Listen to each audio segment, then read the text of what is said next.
This is Gaddi Dan, and I would like to speak to you today about the Black Panther Party. The Black Panther Party was a paramilitary group that was formed in the 60s in Oakland, California. It was formed by Brother Bobby Seale and Brother Huey B. Newton. The Black Panther Party, as I said, was a paramilitary organization who believed that they should protect the rights of the community as it was relating to police. Ronald Reagan was the governor of California. And during that time, there were laws on the books that you could actually carry a weapon as long as it was not concealed. And the Black Panther Party took advantage of that. They actually carried weapons and they were not concealed.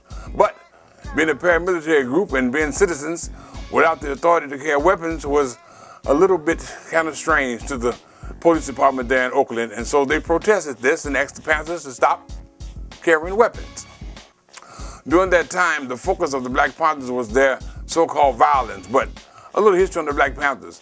The Black Panther Party in the 60s started your first breakfast program for young kids who would get up in the morning and couldn't have a meal to eat. Their parents couldn't afford to feed them breakfast. The Black Panther Party would bring those kids into their organization and feed them. They also began the first community health clinic where they would bring doctors in from various universities to service people without charge. And so they were actually more than just about violence. I would like to segue to Chicago, Illinois, to Fred Hampton. Fred Hampton was a young firebrand in the Black Panther Party. He was also chosen as chairman of the Black Panther Party during that time. December the 4th, 1969, he and Mark Clark was assassinated in Chicago, Illinois, on the west side.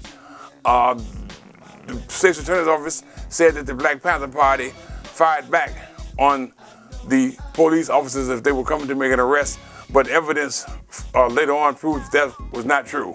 It was discovered during a grand jury investigation that supposedly one bullet was fired from the house the Black Panther Party was residing in. However, 300 bullets were found to be fired from the Chicago Police Department, which was a tragedy within itself. The story went something like this. The police officers came up to the door. It was 2224 Monroe Street, as a matter of fact. They knocked on the door and supposedly identified themselves as the police department. A gentleman who was the chairman of the party out of Peoria by the name of Mark Clark supposedly was sitting in the front room, and when the police knocked on the door, supposedly he fired a shot. And the light, the gunfire from this shot supposedly had illuminated the room. The police officer saw him and shot him through the heart. So this is how Mark Clark was supposed to have been taken out. It was also known that Fred Hampton was a light sleeper. The police came up on the back porch of the residence there, and Fred was sleeping in the back room. When his girlfriend heard the police enter the back porch, she tried to wake him up. She could not wake him up. It was determined later that he had been sedated.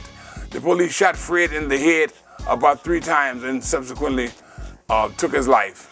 I bring this to the public's attention because we are getting ready to celebrate Black History Month, and Fred Hampton, although he was a young man, made a great contribution to freedom for young people, especially Black people in our communities. Fred should always be remembered as a firebrand, a revolutionary, and a person of the people. The Black Panther Party is still active today. They are still at the forefront for the human rights of people throughout this country and the world. They are still promoting the health, interests, needs, and rights of indigenous people and are still on the forefront for social justice.